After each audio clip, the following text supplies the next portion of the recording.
Welcome to ಸವಿ ಭೋಜನ. ಇವತ್ತು ನಾನು ನಿಮಗೆ ಶ್ರೀರಾಮನವಮಿ ಸ್ಪೆಷಲ್ಲು ನೀರು ಮಜ್ಜಿಗೆ, ಪಾನಕ ಮತ್ತು ಕೋಸಂಬರಿ ಹೇಗೆ ಮಾಡೋದು ಅಂತ ತೋರಿಸ್ತಾ ಇದ್ದೀನಿ. ಇದಕ್ಕೆ ಏನೆಲ್ಲ ಇಂಗ್ರೀಡಿಯೆಂಟ್ಸ್ ಬೇಕು ಅಂತ ನೋಟ್ ಮಾಡ್ಕೊಳ್ಳೋಣ.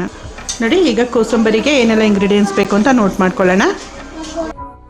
ಇಲ್ಲಿ ನೋಡಿ, ನಾನಿಲ್ಲೊಂದು 1/4 kg ಹೆಸರು ಬೇಳೆನ ಒಂದು 2-3 ಸಲ ಚೆನ್ನಾಗಿ ವಾಶ್ ಮಾಡಿ ಇದನ್ನು ನಾನು ಒಂದು 1 hour ನೆನೆಸಿಟ್ಕೊಂಡಿದ್ದೀನಿ. ಹೆಸರು ಬೇಳೆ ತುಂಬ ಚೆನ್ನಾಗಿ ನೆಂದಿರಬೇಕು. ನೋಡಿ, ನೆಂದಿದೆ. ಇದನ್ನು ನಾನೇನು ಮಾಡಿದ್ದೀನಿ, ಒಂದು ತೂತಿನ ಪಾತ್ರೆಗೆ ಹಾಕ್ಕೊಂಡು ನೀರೆಲ್ಲನೂ ಶೋಧಿಸಿಟ್ಕೊಂಡಿದ್ದೀನಿ. ನಂತರ ಇದಕ್ಕೆ ನಾನೇನು ಮಾಡಿದ್ದೀನಿ, ಒಂದು 4 ಚಿಕ್ಕ ಚಿಕ್ಕದು ಸೌತೆಕಾಯಿನ ಈ ರೀತಿ ಸಣ್ಣದಾಗೆ ಹಚ್ಚಿಟ್ಕೊಂಡಿದ್ದೀನಿ. ನಾನು ಒಂದು ದೊಡ್ಡ ಕ್ಯಾರೆಟ್ನ ಈ ರೀತಿ ಸಣ್ಣದಾಗಿ ತುರಿದಿಟ್ಕೊಂಡಿದ್ದೀನಿ. ಸ್ವಲ್ಪ ಕೊತ್ತಂಬರಿ ಸೊಪ್ಪನ್ನ ಕಟ್ ಮಾಡಿಟ್ಕೊಂಡಿದ್ದೀನಿ. ತೆಂಗಿನಕಾಯಿ ತುರಿನ ತುರಿದಿಟ್ಕೊಂಡಿದ್ದೀನಿ. ನಂತರ ಇದು ಕರಿಬೇವಿನ ಸೊಪ್ಪು ಒಗ್ಗರಣೆಗೆ, ಒಂದು 4-5 ಬ್ಯಾಡಗಿ ಮೆಣಸಿನ್ಕಾಯಿ, ಪೆಪ್ಪರ್ ಪೌಡರು 1 ಟೀ ಸ್ಪೂನಷ್ಟು, ರುಚಿಗೆ ತಕ್ಕಷ್ಟು ಉಪ್ಪು, ಇಲ್ಲಿ ಒಂದು 2 ಟೇಬಲ್ ಸ್ಪೂನಷ್ಟು ಎಣ್ಣೆ ಇಟ್ಕೊಂಡಿದ್ದೀನಿ, 1 ಟೀ ಸ್ಪೂನಷ್ಟು ಸಾಸಿವೆ. ನೋಡಿ, ಕೋಸಂಬರಿ ಹೇಗೆ ಮಾಡೋದು ಅಂತ ತೋರಿಸ್ತಾ ಇದ್ದೀನಿ. ನಾನು ಇದಕ್ಕೆ ಒಂದು ತಟ್ಟೆ ತೊಗೊಂಡಿದ್ದೀನಿ. ಯಾವುದಾದ್ರು ಇರಲಿ, ಈ ರೀತಿ ಹೈಟ್ ಇರೋಂಥ ಒಂದು ತಟ್ಟೆ ತೊಗೊಳ್ಳಿ. ಇದಕ್ಕೆ ನಾನೇನು ಮಾಡ್ತಾ ಇದ್ದೀನಿ, ಈಗ ಇದನ್ನು ನೆನೆಸಿರೋಂಥ ಹೆಸರು ಬೇಳೆನ ಹಾಕೊಳ್ತಾ ಇದ್ದೀನಿ. ನೋಡಿ, ಹೆಸರು ಬೇಳೆನ ಒಂದೇ ಈಕ್ವಲಾಗಿ ನೀಟಾಗಿ ಸ್ಪ್ರೆಡ್ ಮಾಡಿದ್ದೀನಿ. ಈ ಸೌತೆಕಾಯಿ ಹಾಕೊಳ್ಳೋಣ. ಇದನ್ನು ಅಷ್ಟೇ ಈಕ್ವಲಾಗಿ ಸ್ಪ್ರೆಡ್ ಮಾಡಬೇಕು. ನೋಡಿ, ಇದೇ ಆರ್ಡ್ರಲ್ಲಿ ಹಾಕೊಬೇಕು. ಯಾಕಂತಂದರೆ ಸಪೋಸ್ ಹೆಸರು ಬೇಳೆ ಒಂಚೂರು ನೆಂದಿಲ್ಲ ಅಂತ ಹೇಳಿದ್ರು ನೆನೆಯುತ್ತೆ. ಸೌತೆಕಾಯಿ ನೀರಲ್ಲಿ ತುಂಬ ಟೇಸ್ಟ್ ಇರುತ್ತೆ. ನೋಡಿ, ಆಯಿತು. ಈಗ ಇದಕ್ಕೆ ಕ್ಯಾರೆಟ್ ತುರಿ, ಇದನ್ನು ಈಕ್ವಲಾಗಿ ಸ್ಪ್ರೆಡ್ ಮಾಡಿ. ಇದಕ್ಕೆ ಕಾಯಿ ತುರಿ ಸ್ಪ್ರೆಡ್ ಮಾಡ್ತಾ ಇದ್ದೀನಿ. ಇದು ಒಂದೊಂದಾಗಿ ಲೇಯರಾಗಿ ಮಾಡಬೇಕು. ನೀವು ಕಮ್ಮಿ ಕ್ವಾಂಟಿಟಿಲಿ ತೊಗೊಂಡ್ರೆ ತುಂಬ ಚಿಕ್ಕ ಪ್ಲೇಟ್ ತೊಗೊಳ್ಳಿ, ಇಲ್ಲಾಂತ ಯಾವುದಾದ್ರೂ ಹೈಟ್ ಇರೋಂಥ ಬೌಲ್ ತೊಗೊಳ್ಳಿ. ನಾನು ಕೊತ್ತಂಬರಿ ಸೊಪ್ಪು ಹಾಕ್ತಾ ಇದ್ದೀನಿ. ಇದಕ್ಕೆ ನಿಂಬೆ ರಸ ಆ್ಯಡ್ ಮಾಡ್ತಾ ಇದ್ದೀನಿ. ನೋಡಿ, ಒಗ್ಗರಣೆಗೆ ನಾನು ಗ್ಯಾಸ್ ಆನ್ ಮಾಡಿಕೊಂಡು ಒಂದು ಪ್ಯಾನ್ ಬಿಸಿ ಮಾಡಿದ್ದೀನಿ. ಈಗ ಇದಕ್ಕೆ ನಾನು ಎಣ್ಣೆ ಹಾಕ್ಕೊಳ್ತಾ ಇದ್ದೀನಿ. ನೋಡಿ, ಎಣ್ಣೆ ಕಾದಿದೆ. ಈಗ ಇದಕ್ಕೆ ಸಾಸಿವೆ ಹಾಕ್ತಾ ಇದ್ದೀನಿ. ಸಾಸಿವೆ ಚಿಟ್ಕುಟ್ಲಿ, ನಂತರ ಕರಿಬೇವು, ಒಣಮೆಣಸಿನ್ಕಾಯಿ. ಗ್ಯಾಸ್ ಆಫ್ ಮಾಡ್ಕೊಳ್ಳಿ ಇಮಿಡಿಯೇಟಾಗಿ. ಈಗ ಈ ಒಗ್ಗರಣೆನ ನಾನು ನೀಟಾಗಿ ತೆಗೆದು ಸುತ್ತ ಹಾಕ್ತಾ ಇದ್ದೀನಿ. ಎಣ್ಣೆ ಸಹಿತ ಹಾಕೊಳ್ಳಿ. ಈ ಎಣ್ಣೆ ಒಗ್ಗರಣೆ ಹಾಕೋದ್ರಿಂದನೇ ಅದು 1-2 days ಆದ್ರೂ ಹಾಳಾಗೋದಿಲ್ಲ. ನೋಡಿ, ರೆಡಿಯಾಗಿದೆ ಕೋಸಂಬರಿ. ಇದನ್ನು ಸರ್ವ್ ಮಾಡಬೇಕಾದ್ರೆ ಒಂದು ಬಟ್ಲಿಗೆ ಈ ಸೈಡಿಂದ ಈ ರೀತಿ ತಗೊಬೇಕು. ಈ ರೀತಿ ತಗೊಂಡು ನೋಡಿ, ಈ ಥರ ತೊಗೊಂಡಿರೋದಕ್ಕೆ ಉಪ್ಪು, ನಂತರ ಪೆಪ್ಪರ್ ಪೌಡ್ರು, ನಿಮ್ಮ ಖಾರ ಎಷ್ಟು ಬೇಕಷ್ಟು ಹಾಕ್ಕೊಂಡು ಈ ರೀತಿ ಮಿಕ್ಸ್ ಮಾಡಿಕೊಂಡು ಸರ್ವ್ ಮಾಡ್ಕೊಳ್ಳಿ. ಇದು ಯಾರ್ಯಾರಿಗೆ ಬೇಕಾಗುತ್ತೆ ಅವಾಗ ಸ್ವಲ್ಪ ತೊಗೊಂಡು ಈ ರೀತಿ ಸರ್ವ್ ಮಾಡ್ಬೋದು. ತುಂಬ ಚೆನ್ನಾಗಿರುತ್ತೆ. ನೀವು ಸಹ ಈ ರೀತಿ ಕೋಸಂಬರಿ ಮಾಡಿ ನೋಡಿ. ಈಗ ಪಾನಕಕ್ಕೆ ಏನೆಲ್ಲ ಇಂಗ್ರೀಡಿಯೆಂಟ್ಸ್ ಬೇಕು ಅಂತ ನೋಟ್ ಮಾಡ್ಕೊಳ್ಳೋಣ. ನಾನಿಲ್ಲಿ ಒಂದು ಚಿಕ್ಕ ಕರ್ಬೂಜದ ಹಣ್ಣನ್ನು ಕಟ್ ಮಾಡಿ ಇಟ್ಕೊಂಡಿದ್ದೀನಿ. ತುಂಬ ಚೆನ್ನಾಗಿ ಹಣ್ಣಾಗಿರೋ ತಗೊಳ್ಳಿ. ಇಲ್ಲಿ ಒಂದು 1/4 kg ಬೆಲ್ಲನ ಸ್ವಲ್ಪ ನಾರ್ಮಲ್ ವಾಟರಲ್ಲಿ ಇದನ್ನು ನೆನೆಸಿಟ್ಕೊಂಡಿದ್ದೀನಿ. ತಣ್ಣೀರಲ್ಲಿ ನೆನೆಸೋಕೆ ಹೋಗ್ಬೇಡಿ, ಯಾಕಂದರೆ ತುಂಬ ನಿಧಾನ ಆಗುತ್ತೆ ಅದು ಕರ್ಗೋದು ಬೆಲ್ಲ.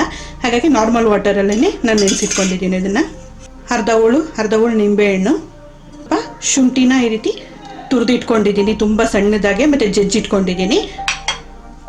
ಒಂದು 3-4 ಪುದೀನ ಎಲೆ, ಒಂದು ಅರ್ಧ ಟೀ ಸ್ಪೂನು ಏಲಕ್ಕಿ ಪೌಡರು, ಚಿಟಿಕೆ ಉಪ್ಪು, ಸ್ವಲ್ಪ ಮೆಣಸಿನ ಪೌಡರು.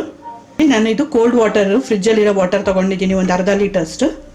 ಮೊದಲಿಗೆ ನಾನು ಏನು ಮಾಡ್ತೀನಿ, ಬೇರೆ ಒಂದು ಪಾತ್ರೆಗೆ ಈ ನೆನೆಸ್ಕೊಂಡಿರೋಂಥ ಬೆಲ್ಲನ ನೀಟಾಗಿ ಶೋಧಿಸ್ಕೊಳ್ತೀನಿ. ನೋಡಿ, ಎಷ್ಟೊಂದು ಕಲ್ಲು ಗಲೀಜೆಲ್ಲ ಇದೆ ಇದ್ರೊಳಗಡೆ. ಇದನ್ನೆಲ್ಲ ನಾನು ತೆಗೆದ್ಬಿಡ್ತೀನಿ. ನೋಡಿ, ಈ ಫಿಲ್ಟ್ರ್ ಮಾಡಿರೋ ಬೆಲ್ಲದ ನೀರನ್ನ ಇದಕ್ಕೆ ಹಾಕೊಳ್ತಾ ಇದ್ದೀನಿ ಈ ಪಾತ್ರೆಗೆ. ನೋಡಿ, ನಂತರ ಇದನ್ನು ಕರ್ಬೂಜಾನ ನಾನು ಆಲ್ರೆಡಿ ಚೆನ್ನಾಗಿ ಸ್ಮ್ಯಾಶ್ ಆಗಿದೆ, ಯಾಕಂದರೆ ತುಂಬ ಹಣ್ಣಾಗಿರೋ ತೊಗೊಂಡಿದ್ದೀನಿ. ಇದನ್ನು ಒಂದು ಸ್ವಲ್ಪ ಕಿವುಚ್ಕೊಳ್ಳಿ. ನಾನು ಕೈಯಲ್ಲೇ ಇದು ಮಾಡ್ತಾಯಿದ್ದೀನಿ, ಯಾಕಂದರೆ ಕೈ ನೀಟಾಗಿದೆ.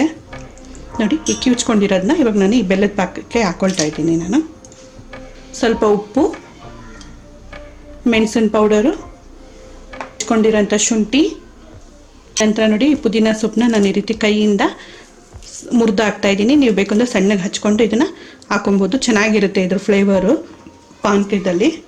ನಿಂಬೆ ರಸನ ಇದರಲ್ಲಿ ಶೋಧಿಸಿ ಹಾಕ್ಕೊಳ್ತಾ ಇದ್ದೀನಿ. ನೋಡಿ, ಈಗ ಇದಕ್ಕೆ ನಾನು ಕೋಲ್ಡ್ ವಾಟ್ರ್ ಆ್ಯಡ್ ಮಾಡ್ತಾ ಇದ್ದೀನಿ. ನಿಮ್ಗೆ ಎಷ್ಟು ಬೇಕು ತಿಕ್ನೆಸ್ಸು ಪಾನಕದ್ದು ಅದು ನೋಡಿಕೊಂಡು ಟೇಸ್ಟ್ನ ಕೋಲ್ಡ್ ವಾಟ್ರ್ ಆ್ಯಡ್ ಮಾಡಿ. ಸಾಕು, ಇಷ್ಟೇ ತಿಕ್ನೆಸ್ಸು, ತುಂಬ ಜಾಸ್ತಿ ಇದು ಮಾಡಬೇಡಿ. ನೋಡಿ, ಇವಾಗ ರೆಡಿಯಾಗಿದೆ. ನೀವು ಬೇಕು ಅಂತ ಹೇಳಿದ್ರೆ ಇನ್ನೂ ಚಿಲ್ಲಾಗಬೇಕು ಅಂದರೆ ಸ್ವಲ್ಪ ಐಸ್ ಕ್ಯೂಬ್ ಹಾಕ್ಕೊಂಡು ಸರ್ವ್ ಮಾಡ್ಕೊಳ್ಬೋದು. ನೋಡಿ, ಪಾನಕ ರೆಡಿಯಾಗಿದೆ. ನೀರು ಮಜ್ಜಿಗೆಗೆ ಏನೆಲ್ಲ ಇಂಗ್ರೀಡಿಯೆಂಟ್ಸ್ ಬೇಕು ಅಂತ ನೋಟ್ ಮಾಡ್ಕೊಳ್ಳೋಣ. ನೋಡಿ, ಇವಾಗ ನೀರು ಮಜ್ಜಿಗೆ ಮಾಡೋದಕ್ಕೆ ನಾನೇನು ಮಾಡಿದ್ದೀನಿ, 1 ಕಪ್ ಮೊಸರು ತೊಗೊಂಡಿದ್ದೀನಿ, ಹುರಿದು ಪುಡಿ ಮಾಡಿರೋಂಥ 1/4 ಟೀ ಸ್ಪೂನ್ ಜೀರಿಗೆ, ಸ್ವಲ್ಪ ಶುಂಠಿ ಇಟ್ಕೊಂಡಿದ್ದೀನಿ ಚೆನ್ನಾಗಿ ಜಜ್ಜಿಕೊಂಡು. ನಂತರ ಏನು ಮಾಡಿದ್ದೀನಿ, ಸ್ವಲ್ಪ ಕೊತ್ತಂಬರಿ ಸೊಪ್ಪು ಸಣ್ಣದಾಗಿ ಕಟ್ ಮಾಡಿಕೊಂಡಿದ್ದೀನಿ, ರುಚಿಗೆ ತಕ್ಕಷ್ಟು ಉಪ್ಪು, ಸ್ವಲ್ಪ ಪೆಪ್ಪರ್ ಪೌಡರು ಚಿಟಿಕೆ ಮಾತ್ರ, 1 ಚಿಟಿಕೆಯಷ್ಟು. ನಂತರ ಇಲ್ಲಿ ಹಸಿಮೆಣ್ಸಿಕಾಯಿನ ನಾನು ಪೇಸ್ಟ್ ಮಾಡಿಟ್ಟಿದ್ದೆ, ಇದರಲ್ಲಿ ಸ್ವಲ್ಪ ಮಾತ್ರ ಹಸಿಮೆಣ್ಸಿಕಾಯಿ ಪೇಸ್ಟ್ ಹಾಕ್ಕೊಳ್ತೀನಿ. ಒಂದು ಅರ್ಧ ಲೀಟ್ರಷ್ಟು ಕೋಲ್ಡ್ ವಾಟರ್ ತೊಗೊಂಡಿದ್ದೀನಿ. ನೋಡಿ, ನಾನೀಗ ಈ ಟಪ್ಪರ್ವೇರ್ ಟಮ್ಲರ್ ಬರುತ್ತಲ್ಲ, ಆ ಥರ ಟಮ್ಲರ್ ತೊಗೊಂಡಿದ್ದೀನಿ. ನೀವು ಪಾತ್ರೆ ಯಾವುದ್ರಲ್ಲಿ ಬೇಕಾದರೂ ನೀವು ಮಾಡ್ಕೊಬೋದು, ಅದು ನಿಮಗೆ ಸಂಬಂಧಪಟ್ಟಿದ್ದು. ನಾನೇನು ಮಾಡ್ತಾಯಿದ್ದೀನಿ, ಈ ಟಮ್ಲರ್ಗೆ ಉಪ್ಪು, ನಂತರ ಜಜ್ಕೊಂಡಿರೋಂಥ ಶುಂಠಿ ಆ್ಯಡ್ ಮಾಡ್ತಾಯಿದ್ದೀನಿ, ಕೊತ್ತಂಬರಿ ಸೊಪ್ಪು, ಸ್ವಲ್ಪ ಹಸಿಮೆಣ್ಸಿಕಾಯಿ ಪೇಸ್ಟು, ಜೀರಿಗೆ ಪೌಡ್ರು ಸ್ವಲ್ಪ, ಪೆಪ್ಪರ್ ಪೌಡ್ರು ಸ್ವಲ್ಪ ಸಾಕು, ತುಂಬ ಜಾಸ್ತಿ ಬೇಡ. ನಂತರ ಈ ಮೊಸರು ಆ್ಯಡ್ ಮಾಡ್ಕೊಳ್ತಾ ಇದ್ದೀನಿ. ಇವಾಗ ನಾನು ಸ್ವಲ್ಪ ನೀರು ಹಾಕ್ತೀನಿ, ತುಂಬ ಜಾಸ್ತಿ ಬೇಡ, ಸ್ವಲ್ಪ ಸಾಕು. ಹಾಕಿ ಇದನ್ನು ಚೆನ್ನಾಗಿ ಶೇಕ್ ಮಾಡೋಣ.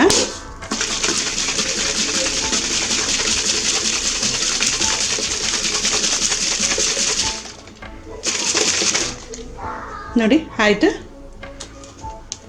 ನೋಡಿ, ಈಗ ಇದಕ್ಕೆ ನಿಮ್ಗೆ ಎಷ್ಟು ಬೇಕೋ ಅಷ್ಟು ನೀರನ್ನ ಆಗಿದೆ. ನೀರು ಮಜ್ಜಿಗೆ ತುಂಬ ಚೆನ್ನಾಗಿರುತ್ತೆ. ನೀವು ಡೈಲಿ ರೆಗ್ಯುಲರಾಗೂ ಸಹ ಮನೆಗಳಲ್ಲಿ ಯೂಸ್ ಮಾಡ್ಕೊಬೋದು ಇದನ್ನು. ಇಮಿಡಿಯೇಟಾಗಿ ವಿತಿನ್ 2 ಮಿನಿಟ್ಸಲ್ಲಿ ಫಟಾಫಟ್ ಅಂತ ಆಗುತ್ತೆ. ಸವಿ ಭೋಜನ ವೀಕ್ಷಕರೆಲ್ಲರಿಗೂ ಶ್ರೀರಾಮ ನವಮಿಯ ಹಾರ್ದಿಕ ಶುಭಾಶಯಗಳು. ಈ ಶ್ರೀರಾಮ ನವಮಿಗೆ ನೀವು ಸಹ ಈ ನೀರು ಮಜ್ಜಿಗೆ, ಪಾನಕ, ಕೋಸಂಬರಿ ಮಾಡಿ ನೋಡಿ ಹೇಗೆ ಬಂದಿದೆ ಅಂತ ನಿಮ್ಮ ಅನಿಸಿಕೆ ಅಭಿಪ್ರಾಯಗಳನ್ನ ಕಮೆಂಟ್ಸ್ ಮಾಡಿ. ಈ ರೆಸಿಪಿ ನಿಮ್ಗೆ ಇಷ್ಟ ಆಗಿದ್ರೆ ಲೈಕ್ ಮಾಡಿ, ಶೇರ್ ಮಾಡಿ. ಮತ್ತಷ್ಟು ಟೇಸ್ಟಿ ಮತ್ತು ಎಮ್ಮೆ ರೆಸಿಪಿಗಾಗಿ ಸವಿ ಭೋಜನ ಕಾರ್ಯಕ್ರಮಕ್ಕೆ ಸಬ್ಸ್ಕ್ರೈಬ್ ಆಗೋದು ಖಂಡಿತ ಮರಿಬೇಡಿ. Thank you.